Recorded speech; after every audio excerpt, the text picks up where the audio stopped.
Imagine you wake up one morning, pull back the curtains, and nothing.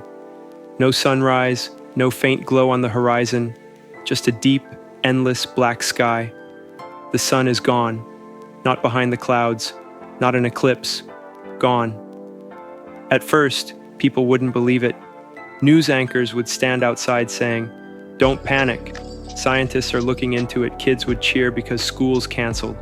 The world would still be lit, for a while, by street lamps, car headlights, and phone screens. But within minutes, the world's entire rhythm would shatter.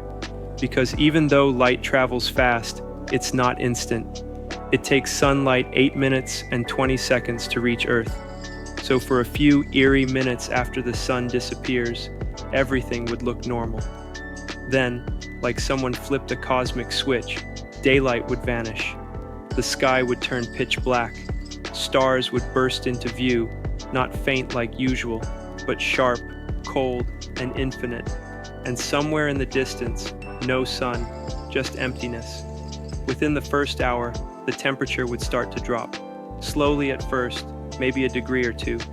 You'd think, okay, it's just a chilly morning. But by the end of the day, the air would feel like a deep winter night, even at the equator. Photosynthesis would stop immediately. Every plant on Earth would, in a sense, hold its breath. Trees, grass, crops, all waiting for a light that would never return. The moon, gone dark too. The only light it ever had was reflected sunlight. Now, it's just a ghostly gray stone hanging in space. After 24 hours, the temperature would fall below freezing almost everywhere. The oceans would begin to cool at the surface, forming a thin crust of ice. Within a week, the global average temperature would drop below minus 20 degrees Celsius. In a month, it would be minus 70 degrees Celsius, colder than Antarctica. Most animals wouldn't make it. Humanity would retreat underground into bunkers, power plants, or anywhere with heat and light.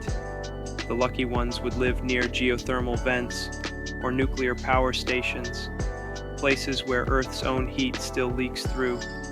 Because even though the sun is gone, Earth isn't instantly dead. Deep inside the planet, the core is still molten. For a few thousand years, that inner warmth would slowly seep upward, keeping the crust from freezing solid. But on the surface, it would be a silent ice world. The atmosphere would collapse, oxygen and nitrogen freezing out, falling as snow. The sky itself would crystallize and fall to the ground. Meanwhile, in orbit, satellites would slowly drift out of alignment. Without sunlight, solar panels stop working, communications fail. The last human voices fade into static. Somewhere, a small group of survivors might gather in a deep geothermal cavern lit by flickering lamps. They'd grow mushrooms instead of crops, recycle every molecule of water, and live off the planet's residual warmth. For generations, they'd tell stories about the golden days, about a time when the sky turned blue every morning and light poured down from above. But let's rewind a bit. What if the sun didn't explode or fade? It just vanished. Where did it go? If the sun suddenly disappeared, its gravity would disappear too.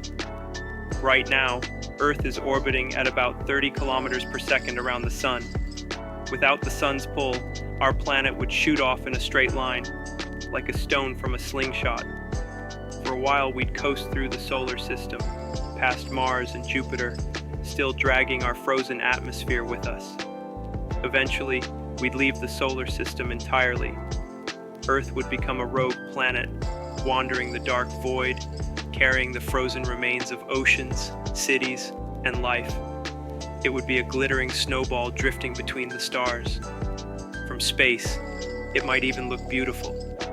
A blue world turned pale white, glowing faintly with the last heat of its dying core. But here's the wild part. If we could somehow prepare for it, humans might survive. Underground habitats powered by nuclear fusion or geothermal energy could sustain life for thousands of years. Artificial sunlight, hydroponic farms, entire ecosystems built under the surface. humanity adapting, as always, to impossible odds. And someday, maybe thousands of years later, the drifting Earth might pass close to another star. Just for a brief moment, the frozen oceans might shimmer, the skies might glow faint red, and someone, maybe one of our distant descendants, would look up and whisper, "Sunlight." Of course, that's the long, poetic version. In reality, if the sun disappeared, the first week would be pure chaos. Cities would lose power. Panic would spread faster than the cold. Scientists would argue live on TV about black holes and quantum catastrophes. Conspiracy theories would bloom like mushrooms in the dark. The internet would become one long scream of disbelief and memes about flashlights. But after the panic, there would be quiet. The kind of quiet the Earth hasn't known in 4.5 billion years. No dawn, no birds, just wind moving through the dark, over frozen oceans and silent forests. And maybe, just maybe, that silence would make us realize how much life depended on one ordinary star, the one we took for granted every day, the one that made everything, every smile, every leaf, every heartbeat, possible. So next time you step outside and feel sunlight on your face, remember, you're standing under a cosmic miracle, a perfect, fragile balance of fire and distance, a star that keeps us alive without burning us up. And if it ever went out, well, let's just say coffee would be the least of our problems.